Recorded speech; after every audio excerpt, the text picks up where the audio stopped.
obviously. And so he goes up, and he's kind of like the cat, not quite as good, but boom, boom. And he's climbing up, and there's a face of about 20 feet, and the water's melting, and he's going boom, boom, boom, boom. Guy pulls the rope, boom, over the top. And I'm still not paying attention to the degree it's warranted. So I'm next. Now I have the REI boots I just bought. You know when you buy a pair of hiking boots and they're straight out of a box? So they actually don't bend? Okay, because they're right out of the box. They were bought for the trip. Okay. So I'm there, and I'm, okay, here we go. And I go for it, okay? And let's just say it wasn't quite as cat-like. Okay? Looked more like an octopus making love to a set of bagpipes, shall we say. And I am scrambling, and I jump over, and I get there, and all of a sudden, I'm about 3 feet over from where I should be. But I'm over the crevasse, it's back behind me, I'm going up, but now I'm going up this sheer face, it's kind of going back like this. And the boots, as they go up, aren't bending. Now the ice is melted, all of a sudden I slip. Nail breaks, I'm backwards, and the boots slip straight down. But now there's tension on this rope, and I can see AJ coming back. I'm pulling him down.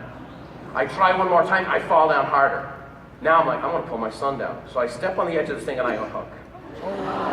Okay? So now I'm here, because I don't want to kill the kid. Right. Not because I'm concerned about him, but I'd have to go home and see his mother. So I manage to dive back across.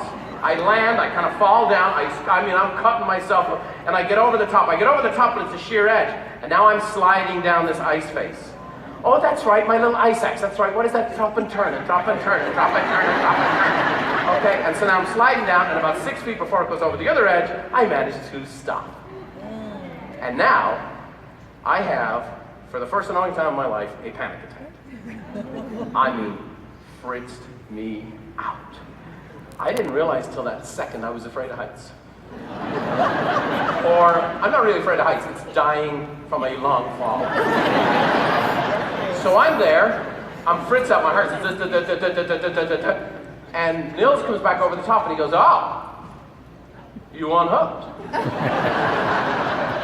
That's not good. Okay, Brian. And so he throws this thing over to me, and he can tell I'm fritzed. He goes, Brian, you know, I know a lot of you seminar speakers, and you're always talking about climbing the mountain and achieving goals and doing things you didn't think you were possible. He goes, you know, everybody talks about climbing a mountain. He goes, Brian Buffini, you're going to climb a mountain today. Now, I'll be honest with you, I never wanted to freaking hear that. just like you don't, right? There's times your coach talks to you, you don't want to hear it. But he goes, you're going to climb a mountain today, Brian. You're going to climb a mountain today. He goes, we're going to go back and do this again. He says, don't worry about it. You're going to do this fine. You're an athlete. You can do this. So I tie on, and the whole time I'm thinking, you know, Boy Scouts, I didn't pay attention. Is this rope really going to work? All that stuff. And I managed, and I get over. And it was this uncoordinated assault. I'm cutting my fingers, and I get over the top. I finally get over the top of this thing, and I'm fritzed out. I'm totally freaked. And above all, the number one feeling I have is embarrassment. And my son is there, 14. This trip was supposed to put hair on his chest, not remove mine. And he goes, Dad, that was cool, wasn't it? And I'm just like, I honestly got nothing to say. And I'm just completely red-faced, just totally embarrassed. And I'm like, I want to get off this freaking mountain as quick as I can. We're halfway there. So now we have this ice wall to go up that actually goes up like this. So Nils goes, okay, Brian, I'm going to go ahead of you. He said, here's what I'm going to do. I'm going to cut holes. My hand will go here, my foot will go there. I want you to be about 10 feet behind me, but you put when I move my foot, you will put your hand there. And when I move my hand, you'll put your foot there, and you just follow me up. One step at a time, we're going to climb this mountain. Now, I didn't stay 10 feet behind because I'm a realtor, and I don't take coaching real well, so I was about 10 millimeters from his rear end. I knew what the two had for one. When he moved his foot, my hand was there. His hand was there.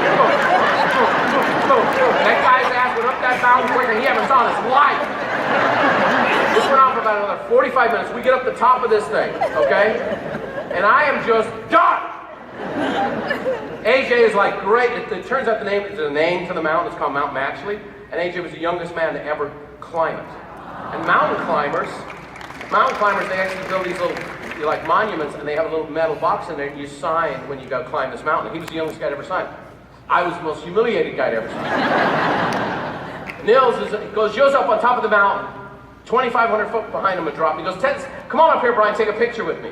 I'm like, no, I'll take a picture of you. And I'm sitting over, we're having a little sandwich, and I'm sitting there, and I'm just totally gutted. Just gutted. There's no sense of accomplishment. There's just, I've been embarrassed, humiliated, and I scared the living crap out of myself. And he walks over to me and he sits down and he goes, I just want you to know, that was the most inspirational thing I've ever seen. And that word was not resonating. He goes, someone like me, Brian, he says, I help somebody like you get through this process and go climb a mountain. He goes, this is one of the best days I've ever had. He goes, that was amazing what you did. He says, I knew you were struggling back there. And he goes, that was hard. What you ended up doing was a lot harder than what we were supposed to do.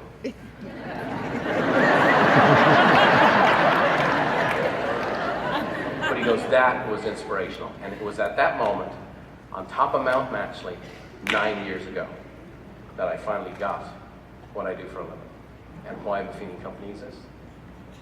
You know, when we show people stories and their videos, you know that every single one of these people we interviewed at some point in time was embarrassed to share what was going on. Because the thing that's most inspirational is those difficult things that people go through. You know, Sally Hugson's a world-class speaker, but she still didn't share having her face torn up in an accident and trying to live up to her sister and dad. But that's the most inspirational stuff there is. The vast majority of you in here, the things that you are most embarrassed by, frustrated by, not proud of, overcoming that and fighting through that is actually what makes you the most inspirational. And I saw in his face that day just this sheer sense of joy, and I recognized it. I recognized it. Because that's the thing that does it for me. That's why I'm at this 20 years. That's why I'm still jacked up trying to get people to write 2 notes a day. Because it's 1 foot at a time, 1 note at a time, 1 call at a time, 1 Popeye at a time. That's how you climb the mountain a day.